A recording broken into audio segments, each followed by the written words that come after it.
Jack Whiteley is an AP student with a 4.2 weighted GPA, has been in band since 6th grade, participating in numerous competitions, and is involved in ISP. His talk today is about sarcasm and how it affects how we interact with others. Welcome to the stage, Jack Whiteley.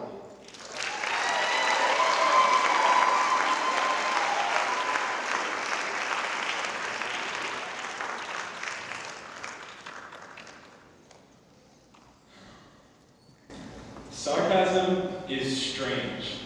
Saying something you don't mean at all seems entirely counterintuitive to conversation, yet we do just that in our modern society. If my friend always has a nasty car full of trash and junk, and they offer me a ride, I can say, yes, I would love to get in your trash heap of a car where I will definitely have a clean space to sit. And by reading my tone, inflection, body language, and word choice, they can figure out that I didn't mean that at all. I don't actually want to ride in their dirty, nasty car. My friends and family would attest that I'm a pretty sarcastic person. And recently it's been so fascinating to me that I can say something that isn't even close to my real point and be understood by those around me. It's such a widely used thing by all of my friends and all of my peers, yet it almost seems mundane in its normalcy, when it's anything but. It's fascinating how much we use it and how much we're understood by those around us. So my question is this: how does sarcasm affect speakers and listeners, and what should we do about it, if anything? Let me specify what I mean by sarcasm. What I'm really talking about is verbal irony, which contains subcategories of ironic speech. These can include a verb or ironic criticism or compliments, hyperbole, understatement, and sarcasm itself.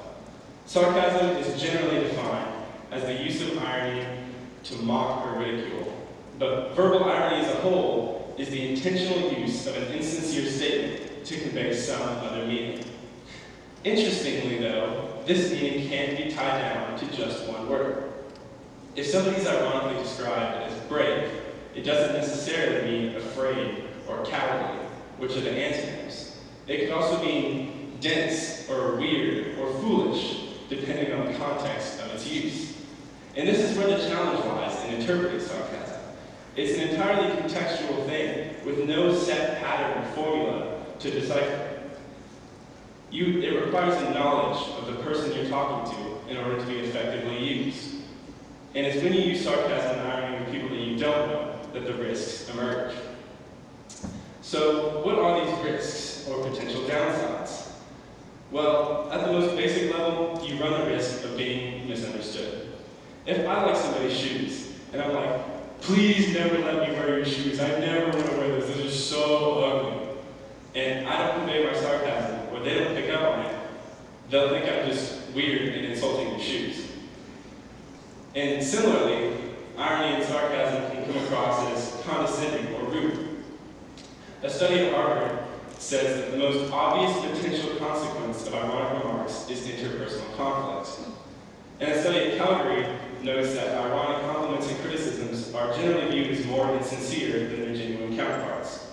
Going back to the shoes, even if they pick up on my sarcasm and tell that I do like the shoes, it's never going to be as complimentary as if I simply tell them their shoes are super cool. Verbal irony definitely has its downsides and can lead to a breakdown in communication when used improperly. But there are benefits. For example, sarcasm has been linked to an increased ability to mentalize. Mentalizing is the ability to take another person's perspective, like empathy, but for thought instead of emotion. Because it requires an understanding of someone else's perspective to pick up not only on their insincerity, but the fact that they want you to register that insincerity and gather their true meaning. Sarcasm also utilizes and encourages emotional intelligence. If I come up to my friend and I'm like, this is the best day ever, they're reading my body language and my tone and my inflection to realize that the words don't match the delivery, and it's not the best day ever. And lastly, sarcasm utilizes contextual awareness. You have to understand the situation and what's going on around you and how others might feel about it in order to accurately convey a sarcastic remark.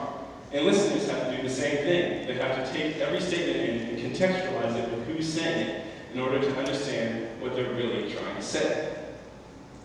Now you might be wondering, what's the key factor to walking this fine line and reaping the aforementioned benefits and avoiding the aforementioned risks? The most important factor is trust.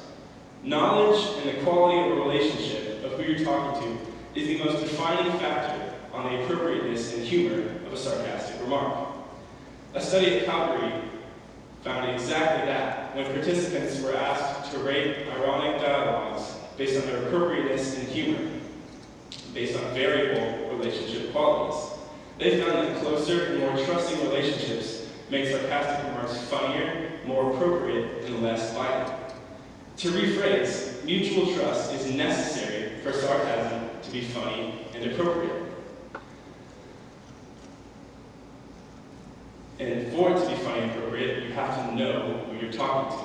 And it's when you make sarcastic remarks with who you don't know that those risks become evident. Now look, I'm not here to serve as any sort of final arbiter issuing infallible statements on the morality of all ironic remarks. But I will say this, don't be a jerk. It's not that hard. Don't make a joke you wouldn't want made about yourself, or even one you think somebody wouldn't want made about them. Err on the side of caution, just out of respect for others. Sarcasm is a nuanced form of communication that can display such a wide range of emotions and yet be so misunderstood so easily. Using it improperly leads to risks of miscommunication and misperception of you, but it can have benefits and it can increase emotional intelligence and demonstrate mentalization abilities and contextual awareness. I'm not saying that sarcastic people are smarter than people who aren't sarcastic, or that people who struggle to pick up on it are any dumber or less valuable than people who do. Sarcasm is simply a tool, yet a fascinating one, that we use more and more every day, almost at every possible opportunity. And it's such a widely utilized tool that we have to stop and think, why do we use it so much? And what are the risks and the benefits? I hope you've enjoyed my presentation, and I hope that the next time you say something you don't mean at all, you think about just how crazy that is. Thank you.